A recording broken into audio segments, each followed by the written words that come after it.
Long before shiny coins jingled in pockets, people in ancient India had a different way of getting what they needed. This system was called barter. Imagine you are a farmer who has grown a lot of rice, more than your family can eat, but you need new clay pots for your kitchen. You would have to find a potter who needed rice. You would then trade your extra rice for their pots. This was how trade worked for thousands of years.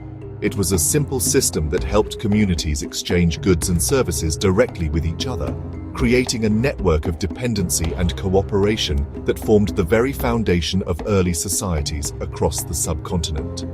The barter system worked well in small villages where everyone knew each other. If you needed milk, you could trade some of your woven cloth with a neighbor who kept cows. People traded all sorts of things: grains, tools, animals, and even services. A blacksmith might fix a farmer's plow in exchange for a basket of vegetables. This direct exchange of goods and services was personal and straightforward. However, it relied heavily on a double coincidence of wants, meaning both people in the trade had to want what the other person was offering at the exact same time, which was not always easy to arrange. However, this system had its problems. What if the potter did not need rice? What if they wanted a new pair of sandals instead? You would then have to find a shoemaker who needed rice, trade your rice for sandals, and then trade the sandals with the potter for the pots. This could become very complicated and time-consuming. Another big problem was how to decide the value of things. How many bags of rice are equal to one cow? How much cloth is worth a single clay pot? There was no standard measure of value, which often led to disagreements and made large-scale trade very difficult to manage. As villages grew into towns and towns grew into cities, trade routes expanded. People started trading with others from faraway lands. The barter system became too slow and inefficient for this new, faster world. Merchants needed something easier to carry than heavy sacks of grain. They needed something that everyone would accept as payment. They needed something with a fixed value that could be used to buy anything, anywhere. This growing need for a more practical and universal medium of exchange set the stage for one of the most important inventions in human history, the coin. The idea of money was about to change India forever. The answer to the problems of barter arrived around the 6th century BCE in the form of small metallic pieces. These were India's very first coins. They did not look like the round coins we use today. Instead, they were irregularly shaped pieces of silver, often square or rectangular. They are now known as punch-marked coins because of how they were made. A silversmith would flatten a piece of silver and then use different punches to stamp various symbols onto its surface. Each symbol was a small design, like a sun, a bull, a tree, or a geometric pattern. These marks guaranteed the coin's weight and purity, making them trustworthy for trade. These early coins were not issued by a single king or a central government. Instead, they were created by various Mahajanapadas, which were powerful kingdoms and republics that dotted the landscape of ancient India. Each kingdom had its own unique set of symbols. For example, the kingdom of Magadha, one of the most powerful, used a combination of symbols that included the sun, a six-armed figure, and a bull. A merchant could look at the symbols on a coin and know where it came from and that its value was genuine. This was a revolutionary step, as it created a standardized form of money that could be used across different regions. The introduction of coins transformed daily life and trade. A soldier could now be paid a fixed salary in coins instead of bags of grain. A traveler could carry a small pouch of money instead of heavy goods for trading. This made long-distance trade much safer and more efficient. Markets buzzed with new energy, as goods from all over the subcontinent could be bought and sold with these small silver pieces. The coins helped kingdoms build stronger economies, fund large armies, and undertake massive construction projects. They were not just tools for trade, they were symbols of power and prosperity. These punch-marked coins remained in use for several centuries, spreading far and wide across India. Archaeologists have found hordes of these coins from modern-day Pakistan in the west to Bangladesh in the east. The sheer number of coins discovered tells us that this new monetary system was incredibly successful. They represent a silent history, a story told not in words, but in symbols stamped on silver. They mark the moment when India moved from a simple barter economy to a complex monetized society, laying the groundwork for the great empires and diverse cultures that would follow. The next major change in Indian coinage came from the northwest. After the conquests of Alexander the Great, Greek rulers established kingdoms in the regions of modern-day Afghanistan and Pakistan. These Indo-Greek kings, who ruled from around the 2nd century BCE, brought their own traditions of coin-making to India. For the first time, coins in the subcontinent began to feature realistic portraits of the rulers. This was a dramatic shift from the symbolic patterns of the earlier punch-marked coins. Now, people could see the face of their king, complete with his name and titles written in Greek script. This new style of coinage was quickly adopted and adapted by other dynasties that followed. The Sakas, also known as the Indo-Scythians, and the Pallavas, or Indo-Parthians, continued the tradition of issuing coins with portraits of their kings. They also introduced their own scripts, like Kharosthi, which was written from right to left. The Kushans, a powerful empire that rose in the 1st century CE, took this practice even further. Their coins are famous for their artistic quality and the incredible diversity of deities they depicted. On Kushan coins you can find Greek, Iranian, and Hindu gods reflecting the multicultural nature of their vast empire. The coins from this period are like small historical documents. They tell us the names of kings who are not mentioned in any other historical records. The portraits show us what these rulers might have looked like, how they dressed, and what kind of helmets or crowns they wore. The languages on the coins, such as Greek, Kharosthi, and Brahmi, show the linguistic diversity of the time. The Kushan Emperor Kanishka I, for example, issued coins with images of Buddha, making them some of the earliest and most important numismatic evidence for the spread and royal patronage of Buddhism in the region. In the Deccan region of central India, the Satavahana dynasty also developed a unique coinage tradition. While they were influenced by the northern styles, they created something distinct. Their coins were mostly made of lead, copper, or a mixed alloy called hotin. Instead of ruler portraits, they often featured symbolic motifs like elephants, lions, horses, and the Ujjain symbol, which is a cross with 4 circles at its ends. A particularly famous type of Satavahana coin even depicts a ship, suggesting the importance of maritime trade for their kingdom. These coins show how different regions of India were developing their own economic and cultural identities. The rise of the Gupta Empire in the 4th century CE marked what many call a golden age in Indian history, and their coinage brilliantly reflects this era of prosperity and artistic achievement. The Gupta kings issued a stunning variety of gold coins, known as dinaras, which are celebrated for their exceptional craftsmanship and beauty. Unlike the earlier foreign-influenced coins, the Gupta coinage was uniquely Indian in its style and symbolism. The kings were often depicted in heroic or regal poses, hunting a lion, playing a musical instrument, or performing a religious ritual. These images were designed to project an image of a powerful, cultured, and divine ruler. Samudragupta, one of the most powerful Gupta emperors, issued several types of gold coins. One famous series shows him as a mighty conqueror, holding a bow and arrow. Another, the Ashvamedha type, commemorates the ancient Vedic horse sacrifice ritual, a clear statement of his supreme authority as an emperor. His successor, Chandragupta II, continued this tradition. His lion slayer coins are masterpieces of numismatic art, showing the king in a dynamic pose, bravely defeating a lion. These coins were not just for spending. They were powerful pieces of political propaganda, spreading the fame and glory of the Gupta dynasty far and wide across their empire. The reverse side of Gupta coins was just as significant. It usually featured an image of a Hindu deity, most commonly the goddess Lakshmi, who is associated with wealth and prosperity. She is typically shown seated on a lotus, holding a lotus flower in her hand.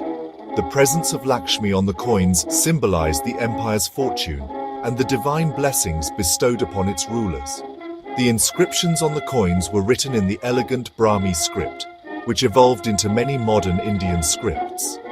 These inscriptions often contained poetic verses praising the king's virtues and accomplishments, adding another layer of cultural richness to these metallic treasures. While gold coins were the most spectacular, The Guptas also issued silver and copper coins for everyday transactions. The silver coins were particularly important for trade in the western parts of their empire, a region they conquered from the western satraps. They cleverly modeled their silver coinage on the coins of their defeated rivals, which helped ensure a smooth economic transition and made the new currency easily acceptable to the local population. The artistic excellence, rich symbolism, and high purity of Gupta coins set a new standard in Indian numismatics, influencing coin designs for centuries to come. Section 5. Southern Stories. Coinage in the Deccan and beyond. While northern India saw the rise and fall of great empires, the southern part of the subcontinent was, writing its own unique history. This story is clearly told through its coins. The southern dynasties, such as the Pallavas, Cholas, Pandyas, and Cheras, developed distinct coinage traditions that differed significantly from those in the north. Their coins were often made of copper and gold, and were characterized by specific dynastic emblems rather than portraits of rulers. For example, the Pandyas, who ruled from Madurai, used the symbol of a fish on their coins. The Cholas used a tiger, and the Cheras used a bow and arrow. These symbols were like a brand, instantly identifying the coin's origin.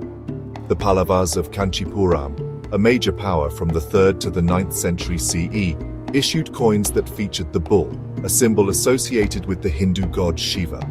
This tells us about the religious beliefs of the ruling class. Similarly, the powerful Chalukyas of Badami, who ruled over large parts of the Deccan, used the boar, or Varaha, an incarnation of the god Vishnu, as their royal emblem on coins and seals. These symbols were not just decorative, they were powerful statements of royal authority and religious affiliation.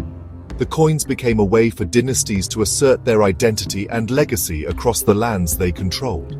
The coinage of the mighty Chola Empire, especially under great rulers like Rajaraja I, reflects their vast and prosperous kingdom, which was built on powerful armies and extensive sea trade. Their coins, found as far away as Sri Lanka and Southeast Asia, often depicted a seated or standing king, though in a highly stylized form, not a realistic portrait. The classic Chola emblem was a tiger standing alongside the Pandyan fish and the Chera bow. This combination symbolized the Cholas' supremacy over the other two major Tamil kingdoms. These coins served as tangible proof of their political dominance in the southern peninsula. As we move further south, the coins tell a story of trade and interaction. Roman coins, for instance, have been discovered in large numbers in South India, a testament to the thriving maritime trade that existed between the Roman Empire and the Tamil kingdoms. Spices, pearls, and textiles were exported from India in exchange for Roman gold and silver coins. Local rulers sometimes even stamped their own symbols on these foreign coins to revalidate them for use in local markets. This practice shows how interconnected the ancient world was, and how southern India played a crucial role in global trade networks long before the modern era. The Vijayanagara Empire, which flourished in South India from the 14th to the 17th century, is renowned for its wealth, power, and magnificent capital city. Its coinage system was actually one of the most well-organized and diverse in Indian history, reflecting the empire's immense prosperity.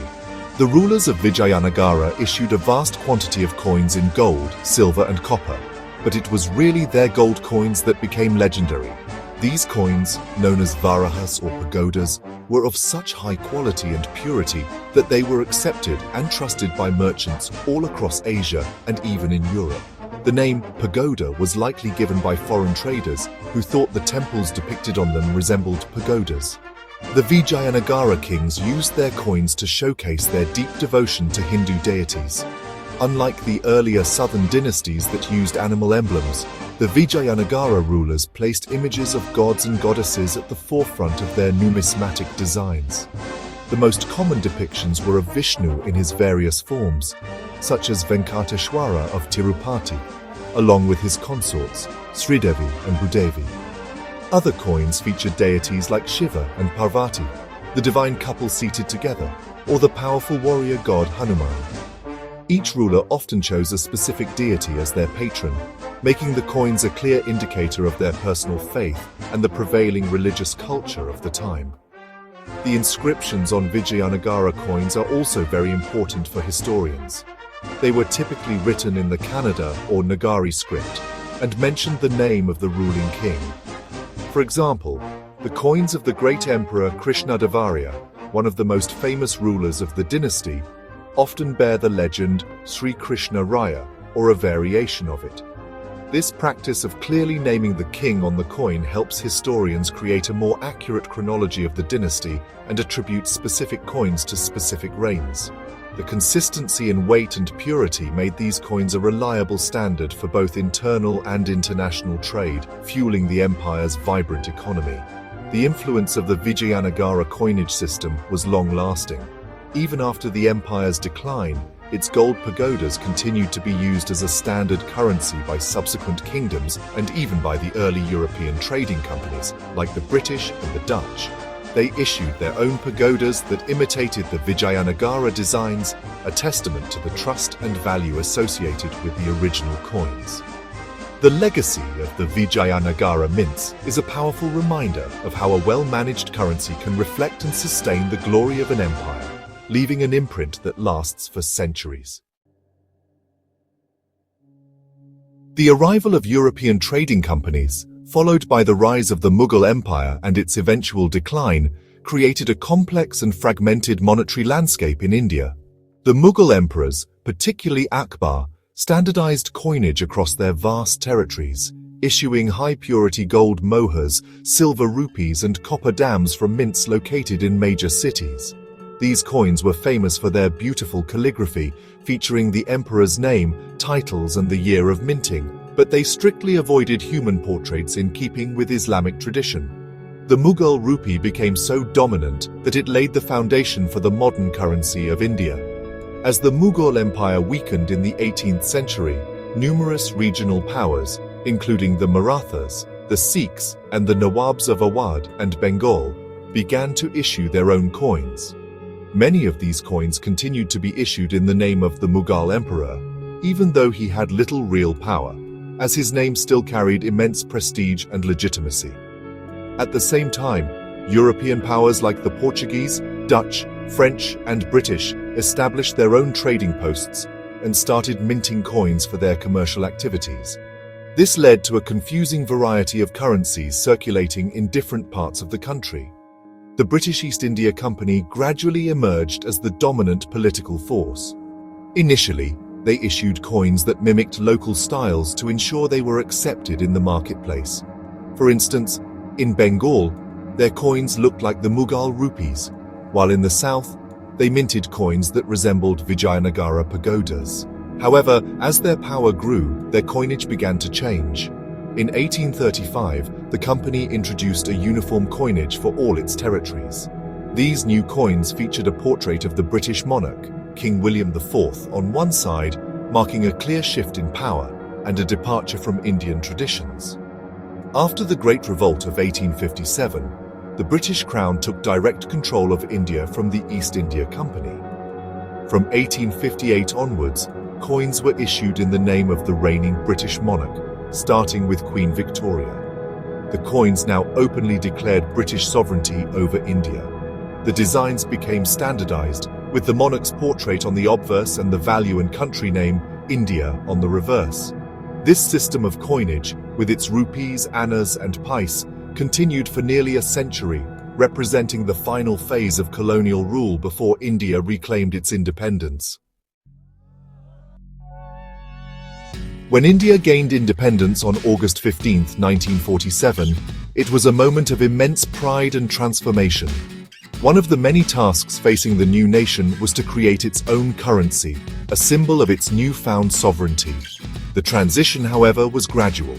For a few years after independence, India continued to use the old British Indian coins. The only change was that the portrait of the British king was replaced with a powerful and distinctly Indian symbol, the Ashoka lion capital, which was adopted as the national emblem of the newly independent country. This iconic emblem, with its 4 lions standing back to back, represented courage, power, and confidence. The old monetary system was quite complex. The rupee was divided into 16 annas. Each anna was further divided into 4 pice, and each pice was divided into 3 pies. This meant that 1 rupee was equal to 64 pice or 192 pies. While people were used to it, this system was cumbersome for accounting and calculations. The leaders of modern India decided that a simpler, more modern system was needed. On April 1, 1957, India made a historic shift to the decimal system of coinage. The rupee was now divided into 100 equal parts. These new units were initially called naye pies, which means new pays, to distinguish them from the old coins. For a few years, both the old Anna Pice coins and the new Nai Pays coins were used side by side to help people adjust to the change. Shopkeepers often had price lists in both systems. By 1964, the transition was complete, and the word Nai was dropped. The coins were now simply called Pays. The new decimal coins were issued in various denominations, such as 1, 2, 5, 10, 25 and 50 Pays. Over time, the designs on these coins have changed, often celebrating themes related to India's agricultural progress, national integration, and important historical figures, making them little messengers of the nation's journey. As inflation rose over the decades, the smaller denomination coins like 1, 2, 3, 5, 10 and 20 Pays gradually became obsolete and were withdrawn from circulation. The cost of making them was more than their face value. Today, the 50 Pice coin is the smallest denomination, though it is rarely seen in transactions. The modern coinage of India now primarily consists of the 1, 2, 5, 10 and 20 rupee coins. This evolution from the Anna system to the decimal rupee reflects India's journey of modernization and its efforts to create a simple and efficient economic system for its billion-plus citizens. The history of Indian coinage is a vast and incomplete puzzle, and many of its missing pieces lie hidden beneath the earth. Every year, new archaeological discoveries add exciting chapters to this long story. Sometimes, a farmer ploughing a field might accidentally unearth an old earthen pot filled with coins. At other times, planned excavations at ancient city sites reveal hoards of coins that have not been seen for centuries. These finds are incredibly valuable because they provide direct physical evidence of our past. They can help confirm the existence of a forgotten king, map the boundaries of an ancient kingdom, or reveal trade connections with distant lands. One of the most fascinating aspects of these discoveries is that they often challenge what we thought we knew.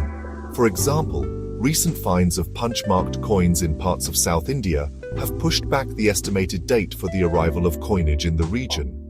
Similarly, the discovery of a hoard of Kushan coins far from their known imperial borders can suggest that their political influence or trade networks were much wider than previously believed. Each coin is a tiny time capsule, holding clues about the economy, art, religion, and politics of its time. Analyzing the metal composition can even tell us about the mining and metallurgical skills of ancient societies. Despite all these discoveries, a fundamental question remains unanswered. How many coins have been made in India throughout its history? The honest answer is that nobody knows, and we will probably never know for sure. The sheer timescale, spanning over 2.5 millennia, is one reason. Countless dynasties, large and small, issued their own coins. Many records have been lost to time, and many mints operated without leaving any written accounts of their production. Over the centuries, coins have been lost, buried, and melted down to be reused, erasing them from the historical record forever. What we have today is just a fraction of the total number of coins ever produced. The coins that have survived, whether in museum collections or private hands, are the lucky survivors of a long and often turbulent history. They are a testament to India's rich and diverse past, a tangible link that connects us to the emperors, merchants, and ordinary people who once held them. The story of Indian coinage is a continuous journey of discovery, where every new find adds another voice to the grand chorus of history, reminding us that there is always more to learn about our incredible heritage.